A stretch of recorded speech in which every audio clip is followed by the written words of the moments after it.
नमस्कार दोस्तों।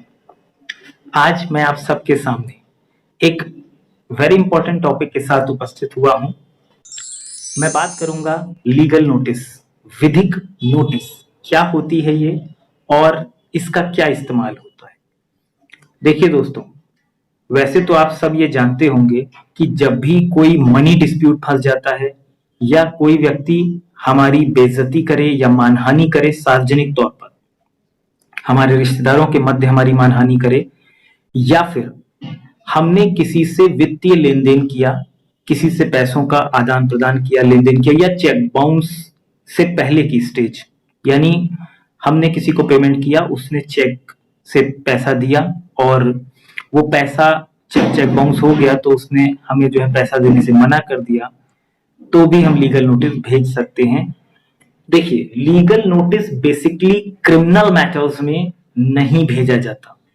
अगर कोई क्रिमिनल मैटर है, यानी किसी के संग कोई अपराध हुआ है, तो आप एफआईआर लिखाइए या डायरेक्ट कोर्ट में केस फाइल करिए। इस पर मैंने और भी वीडियोस बना रखे हैं, आप उन्हें देख सकते हैं, आपका विधिक ज्ञान बढ़ेगा।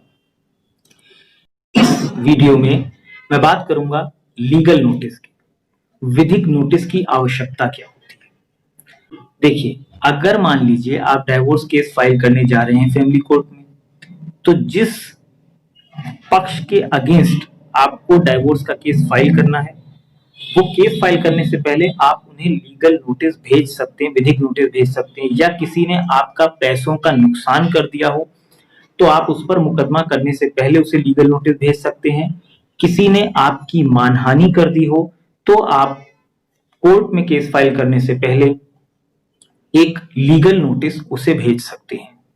लीगल नोटिस में एक स्टिपुलेटेड टाइम पीरियड दिया जाता है, 30 डेज का या 15 डेज का, जैसा आप अपने एडवोकेट से कह करके उन्हें डायरेक्ट करके तय करेंगे। उस स्टिपुलेटेड टाइम पीरियड में जो कंटेंट्स या जो बातें आपने अपनी लीगल नोटिस में अपने अधिवक्ता के माध्यम से लिखवाई है, अगर उस 30 डेज के स्टिपुलेटेड टाइम पीरियड में उन बातों का अनुपालन आपका विपक्षी, यानी जिस व्यक्ति को आपने लीगल नोटिस भेजा है, उन बातों का अनुपालन नहीं करता है, तो ऐसी परिस्थिति में वो 30 डेज बीत जाने के बाद you are free to file a case in the court.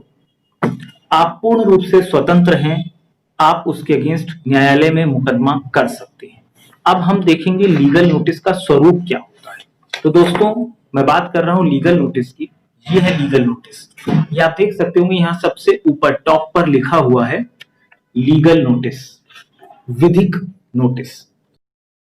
उसके बाद आपके जो आपने एडवोकेट अपॉइंट किए होते हैं उनके लेटर हेड पर लीगल नोटिस तैयार होता है, अदरवाइज वो अपनी लीगल नोटिस खुद तैयार करते हैं आपके डायरेक्शन पे। उसमें जो एडवोकेट होगा वो अपना विवरण देगा, उसके बाद में जिस व्यक्ति को आपको लीगल नोटिस भिजवाना है उसका विवरण होगा।